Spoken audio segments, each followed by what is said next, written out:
Well now, with the master course completed, we're going to see what happens next. I love this effect, it just moves over to the left, like the extra courses were always there, but you just couldn't see them because you never looked left. Anyway, there's 4 extra courses because of course this game's not going to have try to air. That makes no sense. Of course this game's not going to have less courses than the Kirby game, am I right? So the extra courses, they really like introducing gimmicks into their gameplay.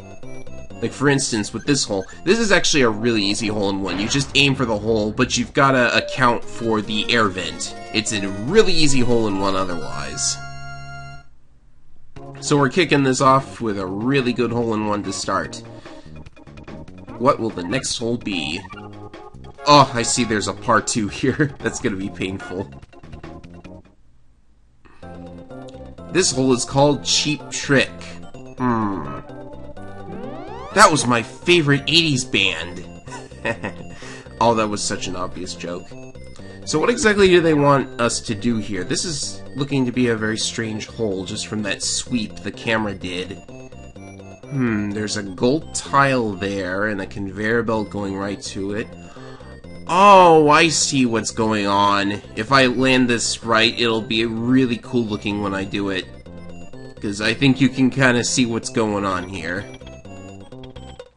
We just gotta land on the conveyor belt, really, and the hole takes care of itself after that.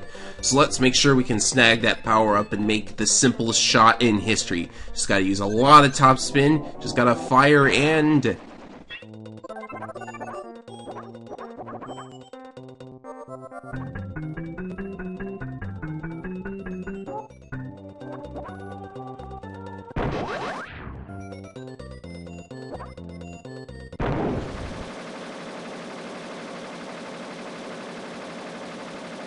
Oh, you have got to be kidding me!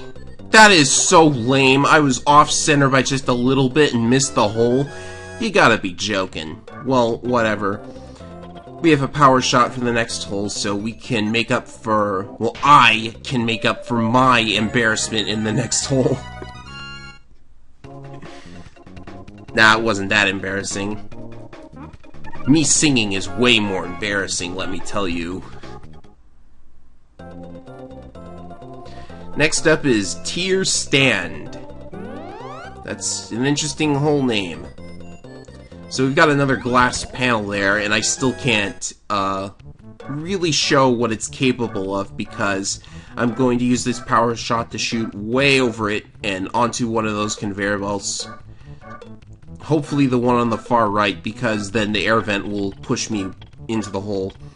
Now, something tells me I can actually snag that special shot and get onto the conveyor belt, but it looks like it would be really, really difficult.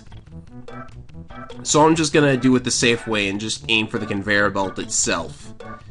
Which is unfortunate, because I think I could use the special shot in the next hole, but maybe not. I need to double check. So I just go full power, because it doesn't matter how much power you use as long as you wind up on the conveyor belt. Well, I guess it would matter if you were off by a pixel again. But we get in the hole, and it's another... It's easy to pull off, but not easy to kind of see ahead of time, if you get what I mean. So what will hole 4 be? Another par 3. Awful lot of par 3s, but then again, this is mini-golf. Just by looking at the mini-map here, it seems that, yeah, the special shot wouldn't have allowed for a hole-in-one, and there's a gold tile there anyways, so...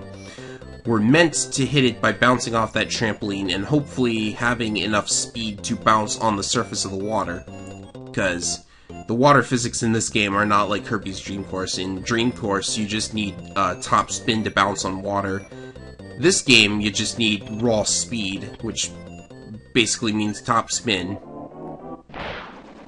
And I guess a powerful initial shot. I missed the gold tile! No, what am I doing? How did that happen? Oh, whatever. You know what, I would have had to take another shot anyways. If you hit the gold tile, this is a 2-shot hole. If you miss it, it's just 3, so... I don't actually mind. This looks like a sticky situation. I don't want to deal with the green arrows. Well, the arrows aren't green. I don't want to deal with the green stuff. So what I'm going to do is make this really obtuse arc shot, which is probably even worse than if I just putt. Now, I don't think I've mentioned it before, but you know that little UFO thing that's acting as the pin? You can bonk on it. But fortunately, it didn't matter there. You can bounce on top of it, which, you know, I think is supposed to prevent you from just, like, getting into the hole easy on certain kinds of holes, but you can still, like, if your aim is correct, you can still do it pretty easily. High jump? Are we getting the high jump power up? No, we're not. It's actually referring to that glass panel there. I did this completely incorrectly. It's a par 5, so there's lots of room for error. But what you're supposed to do, I think, is like get a really high bounce off the glass panel. Maybe you're supposed to bounce onto the gold tile in the corner there, but this was awful. I used backspin, which is not good. Because you can see how high the glass panel makes me bounce. But... oh, actually, if you hit the gold tile from that angle, wouldn't you just fall off? That is a strange place to put it. Is that in case you land in the bunker? Well, whatever. This is kind of an obtuse path to the hole, but I'm gonna get the power up here. It's a good thing you can control the arc of your shot so well. Otherwise, this would be really, really difficult to recover from. Okay, so this should be good. That was full power. What? I hit the rim of the hole? How did that happen? Oh, this game sometimes. Well, we're still on pace for 8 under. 6 under with only 3 holes to go is pretty good. Unfortunately, one of them is a par 2, and I hate those kinds of holes. Catapult. That does look like a catapult. Oh, I see what's going on here. There's more of those swirly tiles, and you're supposed to use them to catapult into the main part of the hole. Wow, I have absolutely no idea where I'm going to actually end up, so I don't really know if this is going to be anything close to a hole-in-one. It doesn't look like it's going to be. I'm not even close, but I can chip it in from here. This hole kind of reminds me of a real golf course. Like, in real golf, you obviously aren't planning on a hole-in-one for every hole. Not like mini-golf at all. But that first swing is kind of, oh, I just want to get it on the fairway. There's a lot of fairway, so it should be really easy. When it actually isn't. Golfers in real life make it look a lot easier than it actually is. Anyhow, enough about real golf. Back to computer golf.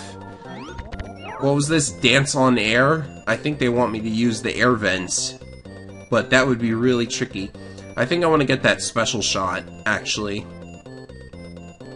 Yeah, this does look strange. Maybe you can get a hole-in-one and the special shot. I definitely think it's possible because with this shot, get the special shot and then look how close to the hole that is. Pretty close, yeah. But we just tap it in to end the 7th hole. Now we're going into the 8th hole with a special shot, which is going to be really good.